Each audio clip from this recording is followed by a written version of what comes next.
Louisiana Beer Review Special Edition, Starr Hill Brewery, Northern Lights India Pale Ale, revisited.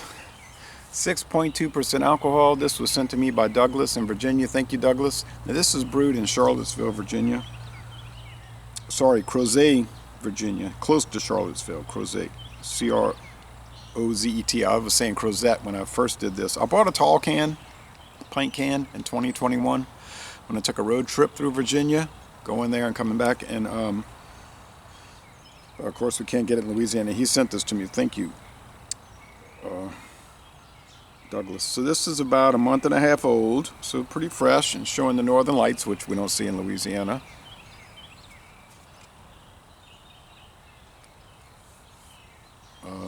I don't recall it costing too much. It had a different label back then. This is a pasted on paper label.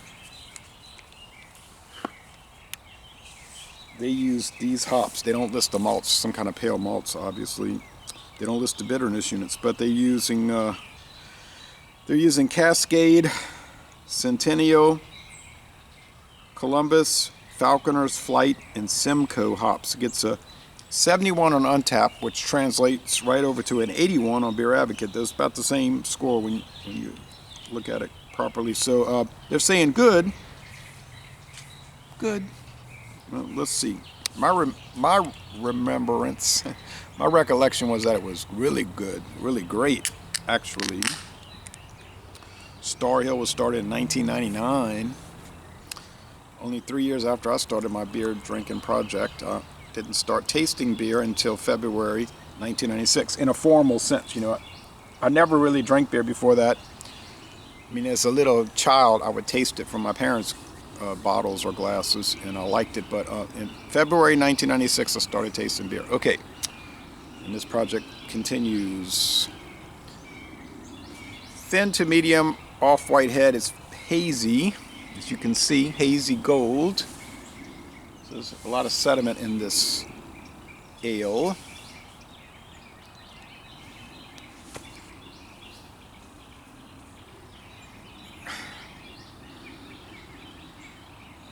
Becoming warm out here. It was rather damp and chilly earlier, uncomfortable. Now it's very comfortable. Okay.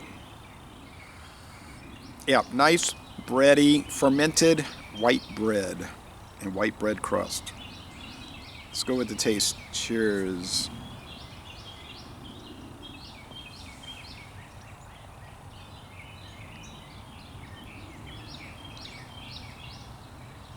I think the IBU is probably around 55, 50, maybe 50.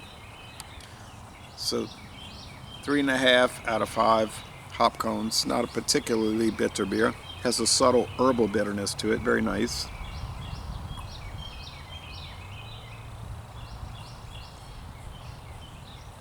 Sweetness is probably 3 out of 5 sugar cubes. Medium bodied. Has kind of a full mouthfeel from like the grain sediment, yeast sediment, in a drying finish. Nice lacing, look at that.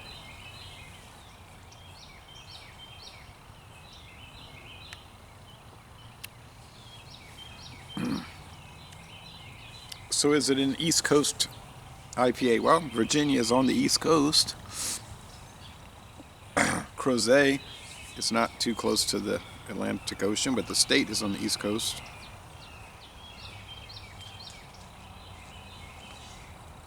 But Virginia is a big state, and it goes very far west. If you look at that far western tail of Virginia, it goes deep across Tennessee, so it's just very far west. Deep into the interior of the eastern half of the United States, east of the Mississippi River. So, like Bristol, Abington, and all these towns. There's a highway that runs from New Orleans, starts in New Orleans, United States Highway 11. It's been since 1926. Just get on that highway and go north. Really, you're going northeast the whole time. You're going to go through Louisiana, Mississippi, Alabama, You're going to cross into Georgia for a little while on that corner, northwest corner of Georgia. Then you're going to go into Tennessee, go through Knoxville as they say. I say Knoxville. That's where the highway splits into two parts, 11 east and 11 west. And then it runs, there's two different branches of it. And then it runs back together at Bristol, Tennessee, and then I think it actually comes together when it goes back into Virginia, maybe right at the state line. But and then 11 runs along the Appalachian Mountains, along the Shenandoah Valley, all the way from the bottom of Virginia to the top, crossing into West Virginia and into Maryland, Pennsylvania, and ends right close to the New York Canada border. So interesting. So I'm kind of I've been on that trip many times, so I'm kind of used to that area. It's a really great area to travel. You can see the landscape changing from here, 40 miles east of here on up. It's a big difference. Big difference. And I think there's an alternative branch of it in New York State called 11B. New York State Highway 11B, like just a secondary. I didn't go on that part. It goes to Syracuse. Well, but anyway, getting back to the beer, it makes me think that along back in the days when that highway was a trail, maybe the beers tasted more like this, kind of like not totally clean, just like a little dirtiness to them. You know, and I mean that in a brewing sense, not like cleanliness sense. It had richness to them, so and they probably weren't crystal clear, but it's not what you would call, it's hazy, but it's not really like some of these things that look like cereal milk after you finish the cereal, coagulated cereal milk. Those are a little off-putting to me, and usually they don't taste that good. This is me talking my preference, but this one is wonderful. The bitterness is appropriate. I'm going to score it an A, 9.3 out of 10, a most excellent beer. I don't know if, excuse me, I don't know if their distribution is too far outside of Virginia. Maybe West Virginia, which hugs that area. It used to be part of Virginia.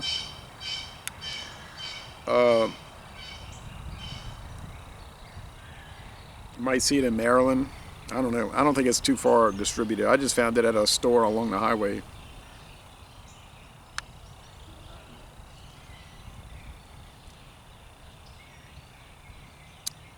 Of course, through there's a modern route now that hugs, parallels 11. It's Interstate Highway 81, which is, 70 mile an hour. Fast. You skip all the towns, skip all the scenery, all the cavern tours and all that good stuff. But anyway, yeah, 9.3 out of 10, most excellent beer. Thanks again, Douglas. And I'm going to end this review by saying, laissez les bon temps relais. Y'all go to Virginia and take a brewery tour.